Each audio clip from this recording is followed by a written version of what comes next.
expect technical glitches, expect everyone to panic, but also make sure that you do not panic.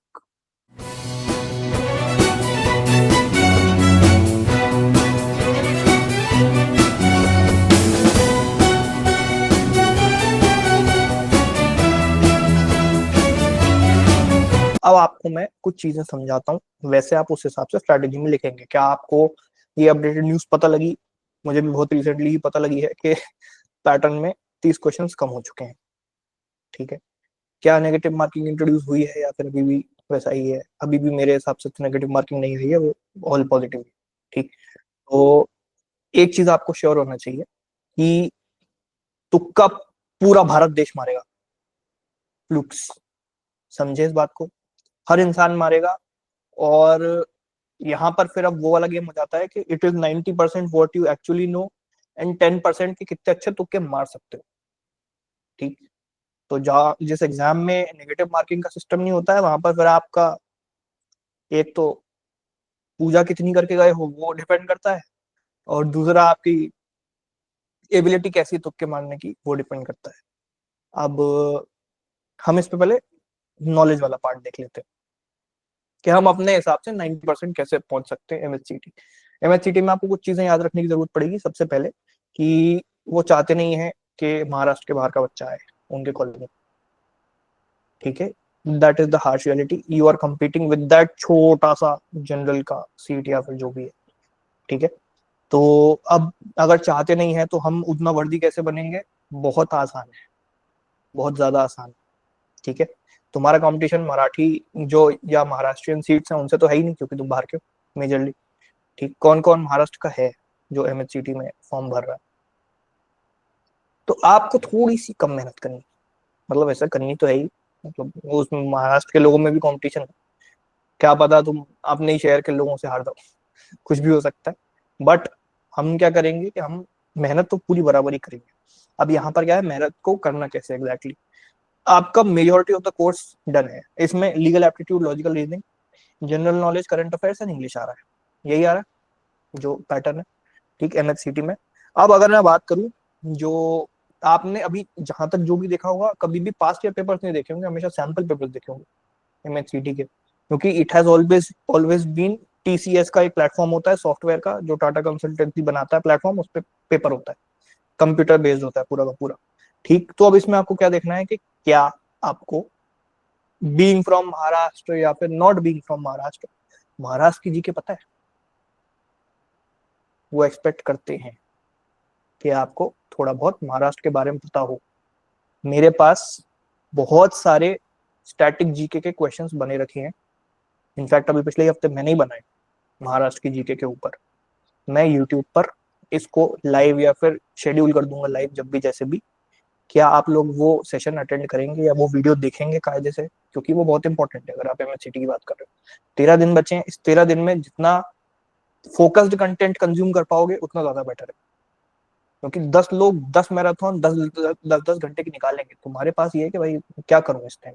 ठीक, तो सबसे पहले हमने GK की बात कर ली। करंट अफेयर्स तुमने सारा पढ़ रखा है, अभी तुमको लेटेस्ट अप्रैल पार्ट 1 तक जितना बताया, मार्च के पहले तक की तुम्हें मिल गई एलिक्सर, सब कुछ हो चुका है, सारा डन है। करंट अफेयर्स ज्यादा से ज्यादा 2 महीने और पीछे का आ जाएगा मान। ठीक है, तो तुमने अगर क्लैट की तैयारी करी, तुमने नवंबर दिसंबर भी ऑलमोस्ट पढ़ाई है। दिसंबर में कोई मेरी तरफ से मैगजीन नहीं थी, कोई क्लास नहीं थी, लेकिन जो मेरी जनवरी वाली क्लास थी उसमें मैंने दिसंबर का भी इंपॉर्टेंट पार्ट कवर किया था, जनवरी पार्ट 1 या पार्ट 2 दोनों में से कोई एक। ठीक, तो ऐसे में क्या है कि जब मैं वहां पर चीजें कवर कर चुका हूं, तो आपका दिसंबर भी एक तरीके से कवर्ड। करंट अफेयर्स में हम सब बिल्कुल 100% प्रिपेयर्ड है। ठीक, लग नहीं रहा होगा प्रिपेयर्ड है, क्योंकि किसी को नहीं लगता।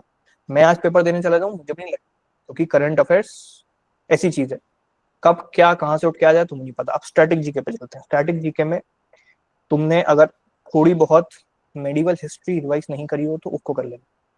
ठीक, कैसे करोगे अब वो बताता हूँ मैं। रैंडम बुक खोल के रैंडम थ्योरी पढ़ने का समय है तुम्हारे पास? क्या कहता है आपको कॉमन सेंस? नहीं। ठीक, 13 दिन बचे हैं। स्मार्ट गेम कैसे होगा? यूट्यूब पे जाओ, बहुत सारे वीडियोस डले हुए हैं जहां पर मॉडर्न हिस्ट्री के ऊपर क्वेश्चन है। एमसीक्यू चला रहा है वो, क्वेश्चन सॉल्व कर रहा है, आंसर बता रहा है। ठीक है, सॉल्व भी मत करो, या फिर टेस्ट ले लो अपने आप। अगर आपने पढ़ रखा है तो सॉल्व कर सकते हो, नहीं पढ़ रखा है तो वो क्वेश्चन आंसर नोट करते जाओ, एक छोटी सी नोटबुक बन जाएगी कंपाइल होकर। एक दिन बैठो, मात्र 3 घंटे का काम है, 3 hours only static history, nothing else. आपका मेडिवल हो जाता है तो थोड़ा सा मॉडर्न पे भी जा सकते हो, ठीक, मेडिवल मॉडर्न दोनों। अगर दोनों हो जाते हैं तो बेस्ट केस सिनेरियो है, that is ideal recommendation, medieval भी हो जाए मॉडर्न भी हो जाए, बेस्ट है।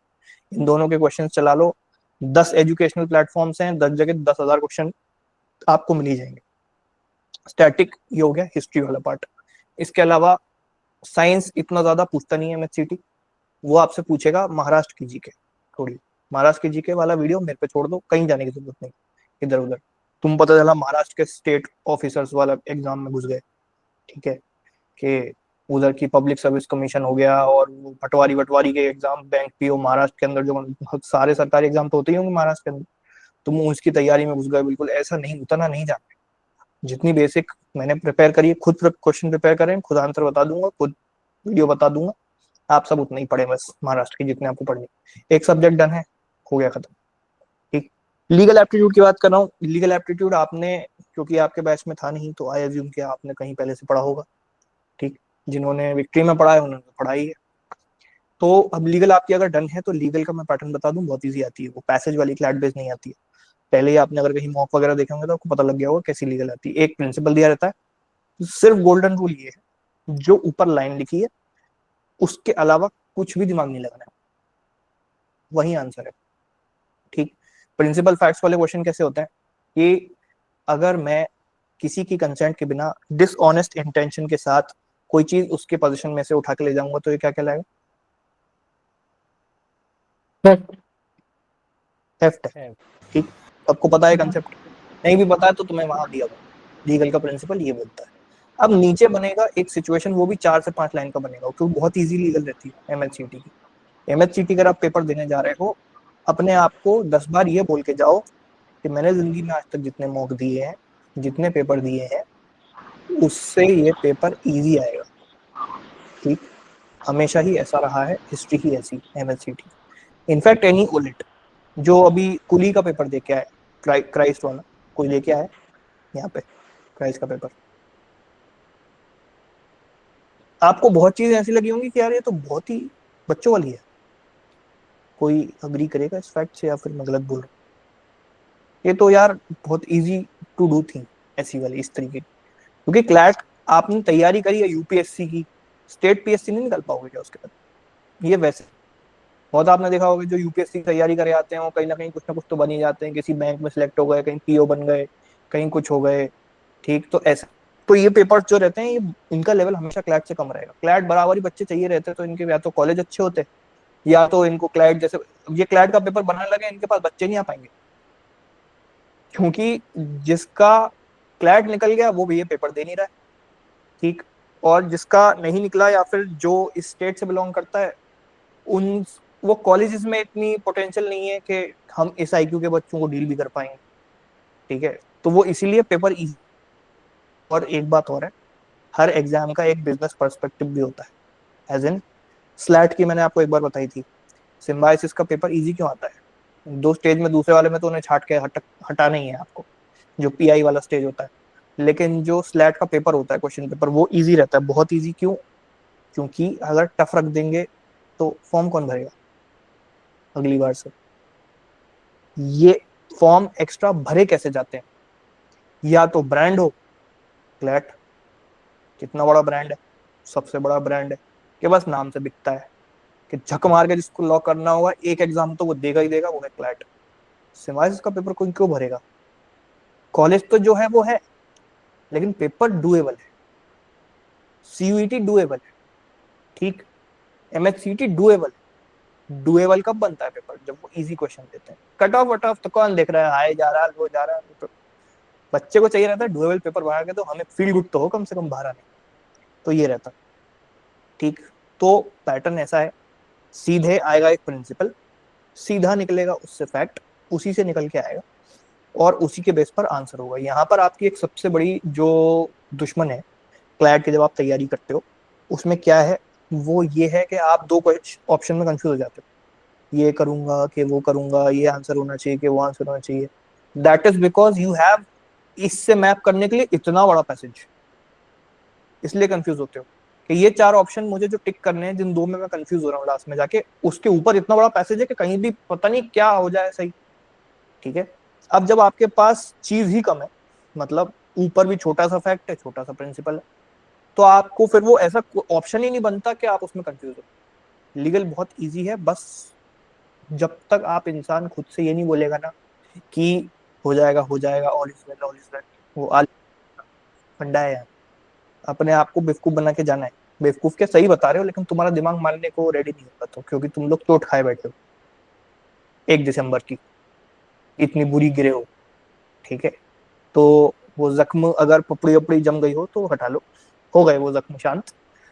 अब क्या पता ये वो एग्जाम है जो तुम्हारी किस्मत में लिखा था, क्या पता ये वो कॉलेज है जो तुम्हारी किस्मत में लिखा था। नेगेटिव लेके बैठे रहोगे। अब जैसे बहुत लोग मेरे डीएम में भी बोलते रहते हैं, हमें कॉन्फिडेंस नहीं आ रहा, हम अपनी किस्मत से इतना ज्यादा थक चुके हैं, हार चुके हैं, कि लगता होगा ना कभी कभी कि यार क्लैट हुआ नहीं, ये भी पेपर अच्छा नहीं गया, अब उसके पहले बोर्ड जो है वो भी अच्छे नहीं गए, किस्मत ही बुरी चल रही है, शनि की 7.5 चल गई क्या मेरे ऊपर, क्या है। लगता तो होगा। मैं 100%, आप अभी मेरे मुंह पे भले ही झूठ बोल लो कि नहीं लगता, लेकिन हर इंसान को लगता होगा जिसके बैक टू बैक अगर कुछ डिफीट्स मिल जाए, जिसको, सबको लगता है। ठीक है। तो ये आपको लगता होगा। अब मुझे भी लगता था, मैंने ओलेट नहीं दिए, लेकिन मुझे कब लगता था, तुम अगर मेरा लाइफ का 2018 उठा के देखो, जब क्लैट निकला मेरा, जनवरी से लेके मई 13 तारीख तक एक चीज अच्छी नहीं हुई मेरी जिंदगी।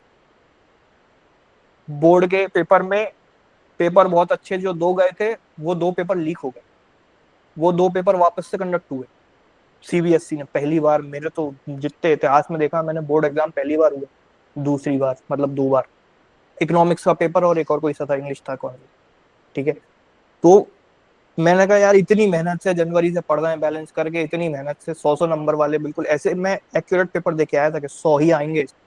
इसके बाद भी मुझे लगा कि यार ये पेपर में नंबर आ सकते थे, बट फिर भी नहीं आए, तो वो बुरा हो गया।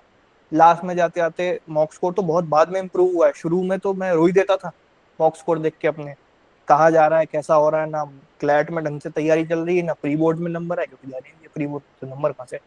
तो प्री बोर्ड में तो कोई नंबर नहीं आए। बोर्ड एग्जाम ढंग के दे के आए थे तो उसमें वापस से देने पड़ गए वो, क्योंकि पेपर लीक हो गए थे, तो पूरे देश ने ही वापस से दिए।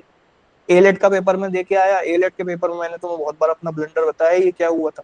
इंग्लिश खोल के देखी मैंने, ऐसे ऐसे उसमें फिगर ऑफ स्पीच जो कि इंग्लिश मीडियम स्कूल के बच्चे ने अपनी 14 साल की पढ़ाई में नहीं देखी, ऐसे ऐसे खतरनाक। हमें क्या, सिमिली मेटाफर, इसके आगे ज्यादा कुछ पढ़ा ही नहीं। हमारे टीचर्स ने जिस कोचिंग में पढ़ते थे, महान कोचिंग आज कहलाती है वो, लेकिन उस टाइम तो टीचरों ने ज्यादा कुछ पढ़ाया नहीं इंग्लिश में। इंग्लिश उनकी तब से ही खराब है, जिस कोचिंग से मैं 12th क्लास में पढ़ा था, अभी तक सही नहीं कर पाए वो अपनी इंग्लिश को। तो इंग्लिश में एलेट हो गया, बोर्ड खत्म हुए, बोर्ड के अगले दिन एलेट का पेपर, जैसे तैसे आंसू पूछ पाछ के एलेट देने गए, एलेट से फिर आंसू लेके बाहर आ गए कि भैया ये तो गया। एलेट में ऐसा हुआ मेरे साथ कि मैं एलेट पहले, क्लैट से पहले एलेट होता था 1 हफ्ते पहले। तो मतलब जैसे तुम्हारा 1 दिसंबर को क्लैट है, तो 24-25 नवंबर को ऐसे एलेट हो जाएंगे। ये डेट्स नहीं रहती थी, लेकिन वो मई वाली डेट से रहती थी, जब पहले क्लैट मई में होता था। तो मई का पहला संडे होता था एलेट, दूसरा संडे होता था क्लैट, ऐसा फिक्स था इनका टाइम टेबल। कंसोर्शियम नहीं था क्योंकि उस टाइम पे ये इंडिविजुअल कॉलेजेस करवाते थे। तो एलेट के बारे में हमने सुना था कि भाई एलेट इस बार पहली बार नेगेटिव मार्किंग इंट्रोड्यूस करने वाला है। जैसे मान लो कि एमएचसीटी है, अगर इस साल से वो नेगेटिव मार्किंग इंट्रोड्यूस कर देता, तो एक असम्पशन ये होता है कि अगर नेगेटिव मार्किंग है तो कंपटीशन कम हो जाएगा और पेपर थोड़ा सा इजी आएगा। क्योंकि पहली बार क्या है कि एक क्वेश्चन देता है पेपर सेटर, सेट करने वाला स्टूडेंट्स को। ठीक है। तो फिर क्या हुआ कि जब मैं एलेट देने गया पेपर, एलेट का पेपर मैंने दिया, सबने, सारे कोचिंग वाले जितने यूट्यूब पे वीडियोस देख लिए, उस टाइम पे वीडियोस यूट्यूब पे तो बहुत ही कम डलते थे कोचिंग वालों की तरफ से, हमारी कोचिंग में जितने टीचर हैं सबने एक चीज हमें पढ़ा के भेजी, एलेट बहुत इजी आएगा क्योंकि नेगेटिव मार्किंग आई है, एलेट बहुत इजी आएगा क्योंकि इतना टफ पेपर आया है उस साल, इतना हिस्ट्री में नहीं आया एलेट की। खोलते ही पता लग गया मुझे। मैंने कहा ये लीगल में क्या दिया है इन्होंने। लीगल में आज तक, उस टाइम तक लीगल के पैसेजेस किसी ने नहीं देखे थे इंडस्ट्री में। क्लैट में तो आते ही नहीं थे पैसेजेस, एलेट में भी पैसेजेस नहीं आते थे। पहली बार 2018 के पेपर में इतना लंबा लंबा लीगल दिया, प्रिंसिपल फैक्ट में प्रिंसिपल दे दिया भर भर के, फैक्ट दे दिया भर भर के। कौन करे इतनी रीडिंग? हमें तो आदत ही नहीं थी, क्योंकि हम तो छोटी छोटी 1 2 3 लाइनर पढ़ने की आदत थी। तो एकदम से इजी आएगा, ये इजी है, उनका ये इजी है तो मैं अमिताभ बच्चन हूँ फिर। तो उसके बाद वहां देखा, वहां लीगल में फंसे रह गए, इंग्लिश पे गए, इंग्लिश में तो ऐसी तैसी हो गई पूरी। मैंने कहा ये मेरे साथ स्कैम हो रहा था, आज तक मैं इंग्लिश मीडियम स्कूल में क्यों पढ़ रहा हूँ, ये चार चीज नहीं समझ में आ रही मुझे। तो इंग्लिश हो गया, फिर जैसे तैसे टाइम अप हो गया, 1.5 घंटे पता ही नहीं लगे कहाँ चले गए। 1.5 घंटे के बाद जब लास्ट में 5 मिनट में पेपर देखा, फिर देखा मैथ्स तो सबसे इजी आई थी, तो खोल ही नहीं पाए। तो होता है ऐसे। ऐसे ही ये बड़े पैसेजेस में इतना अटक के रह गए कि मैथ्स आई थी 15 नंबर की उस टाइम पे, एलेट में। वो 15 क्वेश्चन इतने लड्डू क्वेश्चन कि बस ऐसे 2 2 3 3 सेकंड में सॉल्व होने वाले क्वेश्चन थे वो, और मैं पहुंच ही नहीं पाया उस पर। मेरी रैंक आई 4400 समथिंग।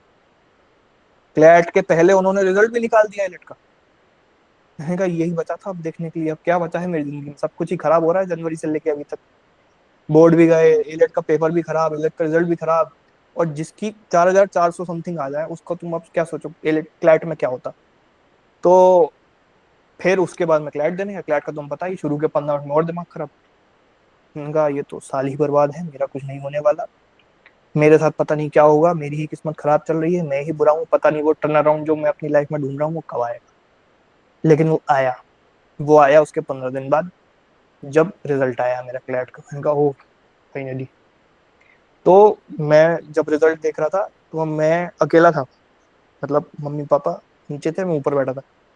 मैं जब स्क्रीन पर रैंक देखी है, उसके बाद मैं 10 मिनट बाद ऐसे आंख बंद करके बैठा हूँ, रियलाइज करने के लिए कि फाइनली कुछ अच्छा हुआ है इस साल मेरे साथ। पिछले जैसे 6 7 महीने गए हैं।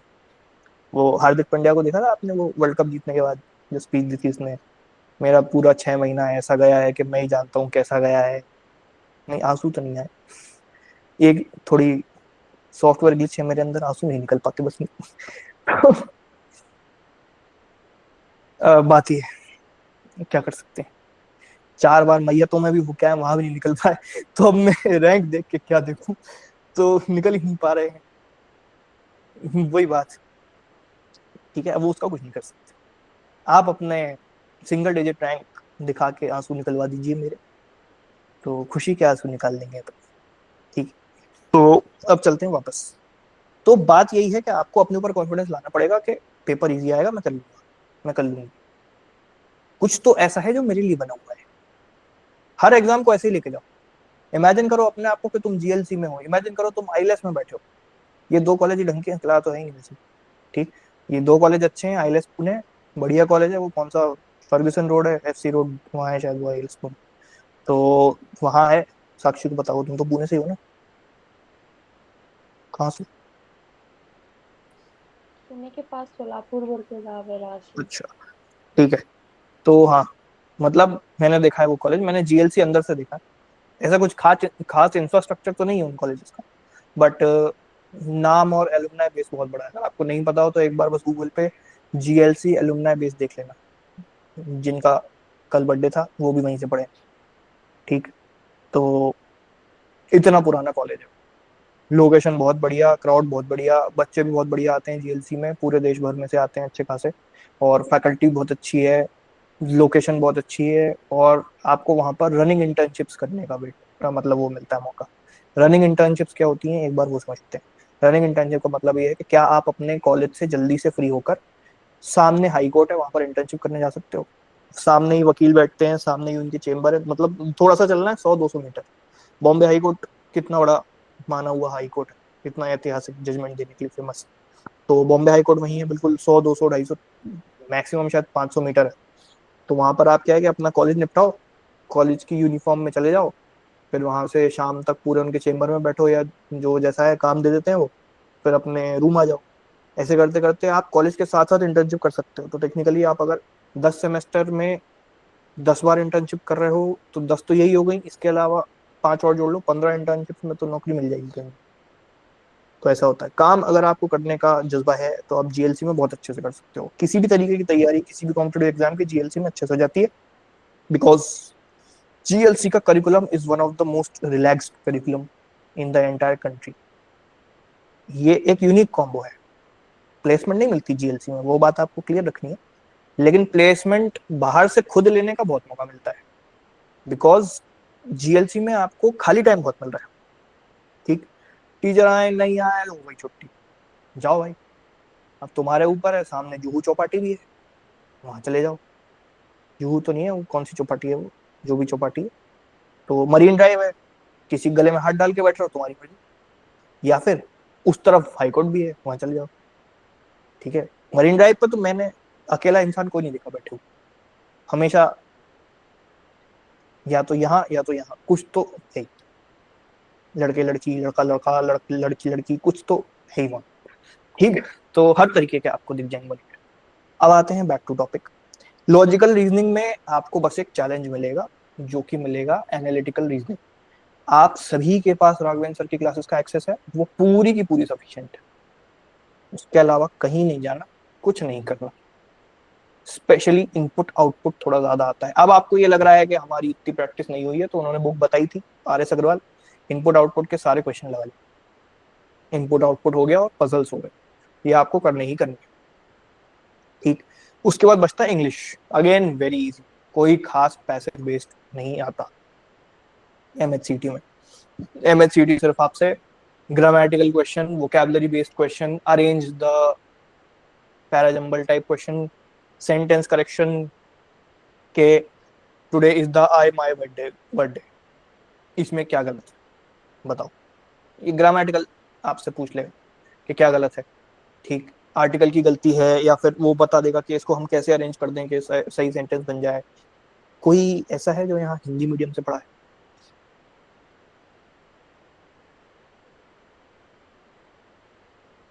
दो तीन लोग हैं। आपकी इंग्लिश कैसी है? ग्रामर आती? दो भाइयों को जानते हो, रेन और मार्टिन? बस फिर सब सही हो जाएगा फिर तो। ठीक है, तो पूरा का पूरा आपका एमएससीटी का हो जाएगा। अब यहाँ पर इंपॉर्टेंट ये है कि आप क्वेश्चंस बहुत सारे लगा के जाएं। हमारी तरफ से 3 मॉक आपको मिलने हैं, 2 मिले हैं, उसमें थोड़ा सा चेंज होना है पैटर्न वगैरह का, वो मैं आपको आज ही दे दूंगा। तो आप उसको ऑनलाइन ही रखो, ऑनलाइन ही पढ़ो और ऑनलाइन ही लगाने की कोशिश करो। जितना भी एमएचसीटी पढ़ाई चल रही है, सबसे पहले मेक श्योर कि कुछ भी प्रिंटेड ना हो, क्योंकि अभी तक आपने क्या प्रैक्टिस करी है, सब कुछ offline offline offline offline, mock print कर लो, ये कर लो, वो कर लो। यहाँ पर आपकी आंखों को स्क्रीन की आदत डालनी। अब आंसू आ रहे हैं, माइग्रेन हो रहा है, ये है वो है, पहली बार दे रहे हो क्या? पहली बार आज तुमने स्क्रीन खोली, पहली बार मॉक दे रहे हो? अगर हाँ दे भी रहे हो तो पहले नहीं पता था फॉर्म भरने से पहले? डीएम आ रहा, हमें माइग्रेन हो रहा है, ये हो रहा है, तो भाई पहले से नहीं पता था क्या? कंप्यूटर बेस्ड पेपर है, उसमें मैं क्या करूं, झंडू बाम लगा दूं तुम्हारे सर पे आके, क्या करूं? मैं कुछ कर भी नहीं सकता ना, यहाँ बैठे बैठे। आंसू आ रहे हैं, क्या करूं? डॉक्टर के पास जाओ, चश्मा लगाओ, वहां वो बोले ग्लास लगा जाना, वो बिल्कुल सन ग्लास पहन के चले जाना। ठीक है, मैं क्या करूंगा उसमें, मेरे पास उसका कोई सोल्यूशन थोड़ी है कि माइग्रेन कैसे ठीक करें। नीट नहीं निकाला ना मैंने, क्लैट निकाला। ठीक, तो आप जितनी चीजें बता सकता हूँ एकेडमिक वाली वो बता रहा हूँ। ठीक, अब इससे क्या फायदे होंगे? इससे दो फायदे। कितने लोग एमएचसीटी दे रहे हैं?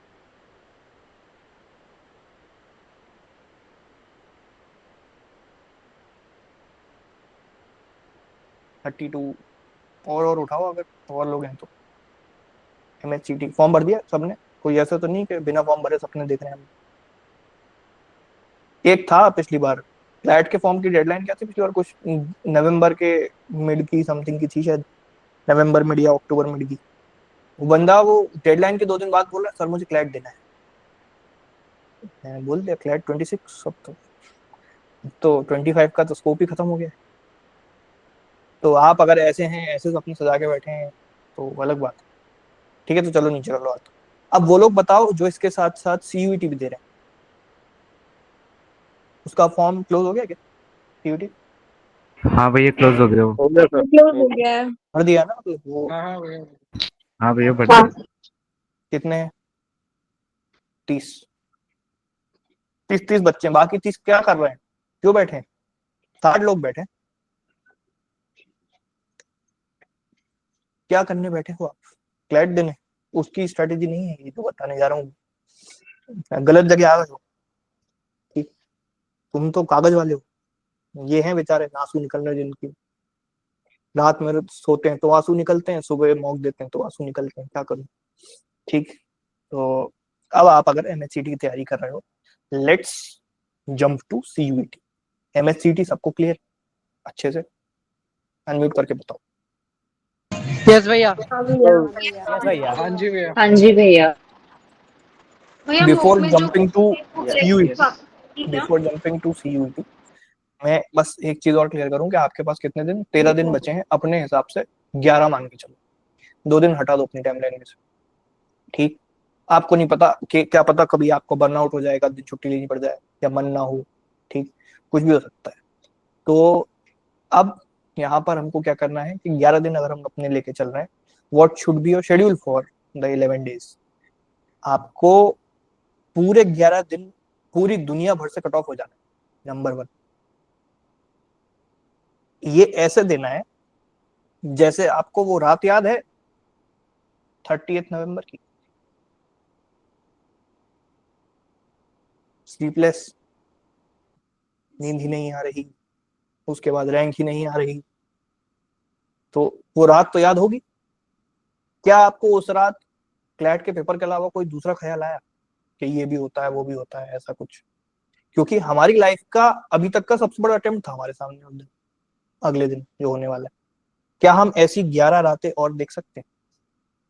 मैं तो बोल रहा हूँ कि भाई जो एमएचसीटी दे रहे हैं, तुम्हें जरूरत ही ना पड़े सीयूईटी देने की, पैसे बर्बाद हो जाए तुम्हारे पूरे सीयूईटी के फॉर्म में जो तुमने लगाए हैं, तुम सबका एमएचसीटी सिलेक्शन हो जाए, क्योंकि सीयूईटी के कॉलेजेस कुछ नहीं लगते जीएलसी के सामने, वो हमेशा हायरार्की में ऊपर ही आएंगे। If I compare top 10 NLUs, 11वें नंबर पे मैं डालूंगा जीएलसी, या फिर और अगर मुझे करना हो तो मैं 9वें नंबर पे, 9th एनएलयू के बाद जीएलसी डाल दूंगा, और 10th एनएलयू प्लस आईएलएस एक ही पेडिस्टल पे डालूंगा। ऐसे कॉलेजेस हैं ये, क्योंकि 11वें एनएलयू में भी खास प्लेसमेंट नहीं है, इसमें भी खास प्लेसमेंट नहीं है, लेकिन यहाँ पर मौके ज्यादा कि तुम खुद का करियर अपने आप से बना सकते हो। फीस बहुत कम है। किसी को जीएलसी की फीस पता है कितनी? 45,000। 30,000। 6,500 क्या ईयर्स के होती लिए। है? मैथ्स की फीस थी मेरी 1 साल की एनएलयू ओ में। ठीक, अब इमेजिन करो तुम्हारा अगर 1-1 लाख या 1.5-1.5 लाख रुपए भी पर ईयर का बच रहा है, चलो वो तुम्हारा मुंबई में रहने में ट्रैवल करने में लग जाएगा, 1-1 लाख थोड़ी लगेगा। ठीक, कम ही लगेगा। 50,000 भी तुम साल का बचा रहे हो, 50 × 5, 2.5 लाख रुपए बचे ओवरऑल। इस 2.5 लाख को कहीं तुम अपने करियर में ही तो यूज कर सकते हो। इमेजिन करो तुम्हें जुडिशरी की कोचिंग लेनी है, लाखों लाखों की आती है, क्या पता मैं खोल लूं जब तक तुम्हारी जुडिशरी की बात आए, बट अगर तुम्हें मेरे अलावा कोई दूसरा ऑप्शन है तो तुम सब जगह तो पैसे अच्छे ही देने, 1-1 लाख से ऊपर, तो वो कहीं तुम्हारा यूज हो सकता है, वहां पर पैसे तो बच ही रहे हैं। मम्मी पापा के ऊपर फाइनेंशियल बर्डन नहीं आ रहा एमएचसीटी अगर निकल रहा है तो। हर तरीके से जीएलसी आईएलएस बढ़िया है, एक तरीके से देखा जाए तो। वो दोनों शहर भी बढ़िया है, जिससे कंपनीज जो है मुंबई में सबके ऑफिस हैं। जितनी लॉ फर्म्स हैं, ऐसी एक बड़ी लॉ फर्म नहीं है टीयर 1 की जिसका मुंबई में ऑफिस ना हो, सबका है। क्योंकि मेजर कॉन्ट्रैक्ट्स तो वही वहीं से मिल रहे हैं, बॉलीवुड के सारे कॉन्ट्रैक्ट्स ये अमरचंद को मिल रहे हैं, लूथरा को मिल रहे हैं, वहीं से तो मिल रहे हैं। ठीक, तो इसलिए लोकेशनल एडवांटेज आपको बहुत बड़ा मिल जाता है। अब हम चलते हैं आपके 11 दिन वाले प्लान पे। आपको 11 रातें वैसे ही बितानी है, रातें मतलब दिन भी वैसे ही बिताने जैसे आपके क्लैट के पहले गए थे। क्लैट के आखिरी के 11 दिन याद कर लो, वैसा ही कट ऑफ करना है अपने आप को। ये वैसा वो वैसा, जूस पिला दो मौसम्बी का इंस्टाग्राम पे खोल के, कुछ नहीं।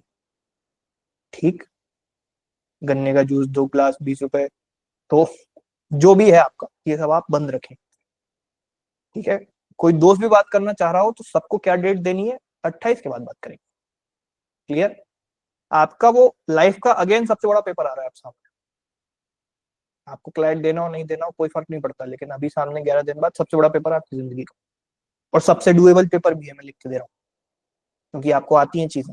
अब तुम मानो चाहे नहीं मानो, क्लैट में अगर 60% भी मेहनत करी है और बची हुई तुमने 20% या 30% यहाँ कर ली, 90% भी अगर रेडी हो, निकल जाएंगे ये पेपर जो आगे दो आने वाले।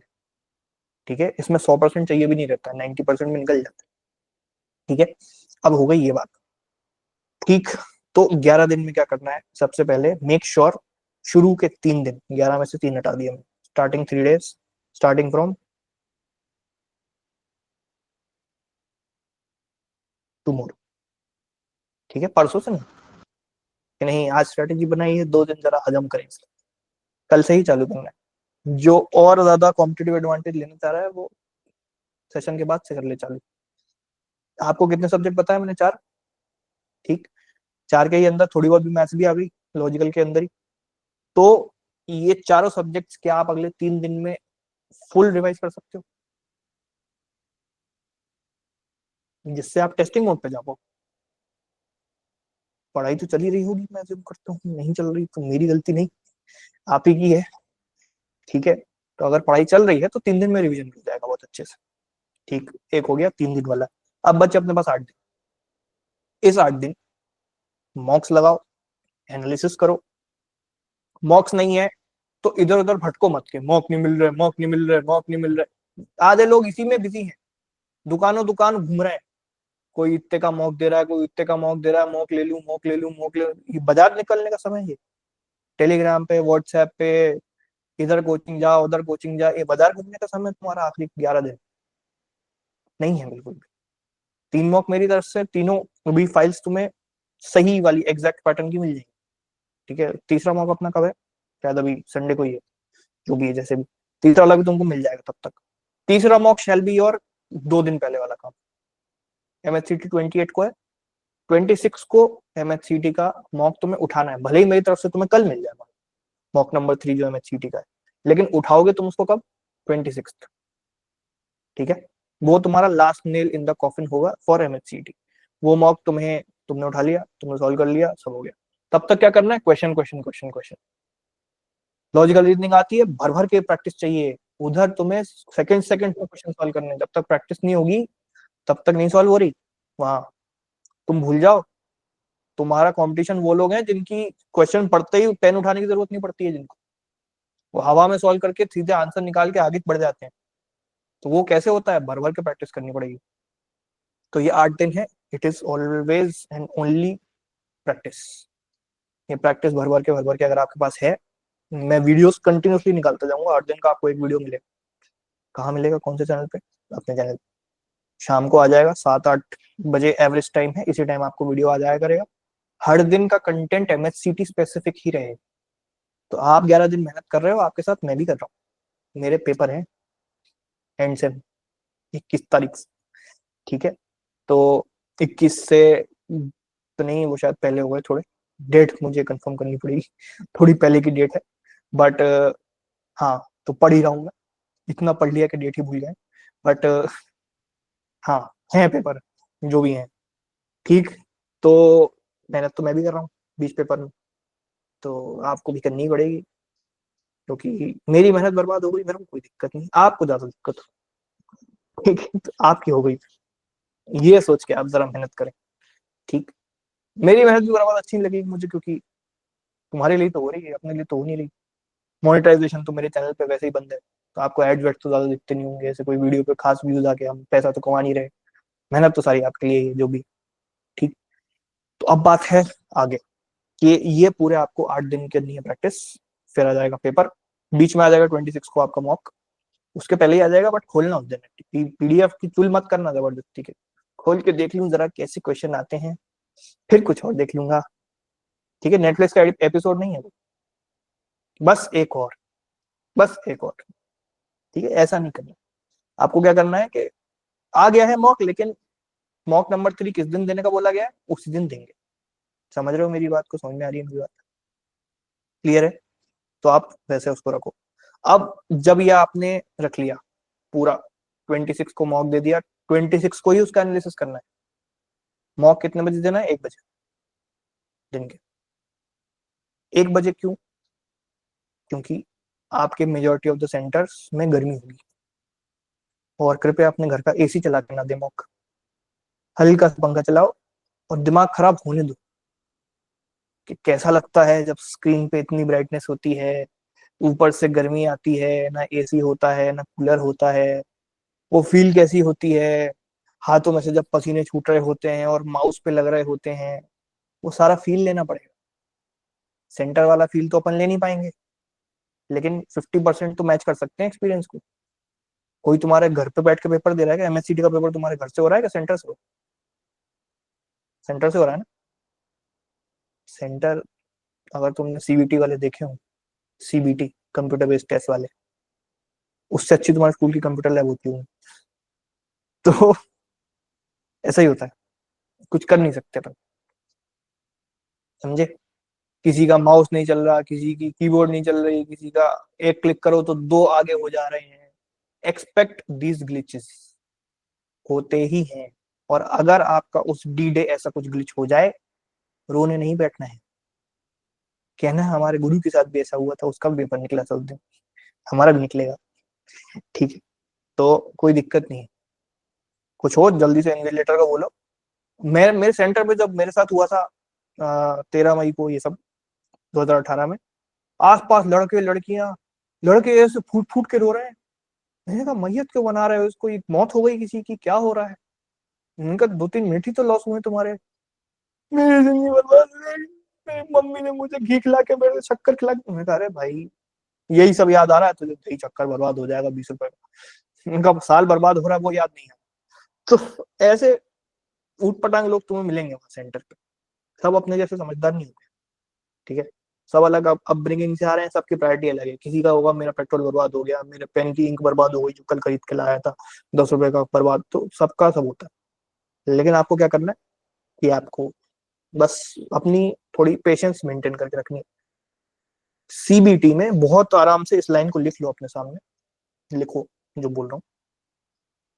Expect technical glitches, expect everyone to panic, but also make sure that you do not panic।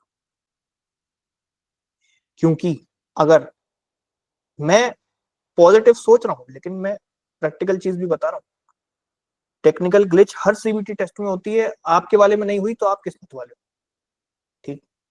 आपके सेंटर पे नहीं हुई आप किस्मत वाले हो, आपके पीसी में नहीं हुई आप किस्मत वाले हो, ठीक है।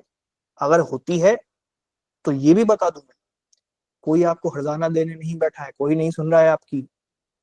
वहां चिल्लाते रह जाओ, रोते रह जाओ, कलयुग में बैठे हो तुम, कुछ नहीं होता। मैंने 15 मिनट अपने लॉस करवाए, सुप्रीम कोर्ट से जजमेंट आया, मेरे पोर्टल पे लिखा रहा है नो नोशनल टाइम लॉस। किसको क्या बताऊं, किसको सुनाते घूमू, सब समझते हैं कि बहाना मार रहा है। उस दिन तो सही में रोने जैसा मन हो गया, फिर भी रोना नहीं आया पता। बट अब ऐसे में आप क्या बोलोगे जब कोई आपकी सुनना नहीं चाह रहा, ना फिर आपको कोई फोरम मिल रहा है बोलने के लिए, क्या करोगे ऐसे में? तो ऐसे में मैं उस टाइम क्या कर सकता था कि जो हाथ में यार चलो 15 मिनट हटा के जितना टाइम बचा है उतना तो कर ही देते हैं। आपको ये करना है, जब आसपास सब रो रहे चिल्ला रहे होंगे, तुम्हें देखना है मेरे हाथ में क्या बचा है सामने, ये जितना आ रहा है उतना तो कर दो, क्या पता वहां पे गेम हो जाए। उस दिन मैं रोने बैठ जाता, मैं एनएलयू में तो पहुंच ही नहीं पा रहा था, है ना, समझे इस बात को।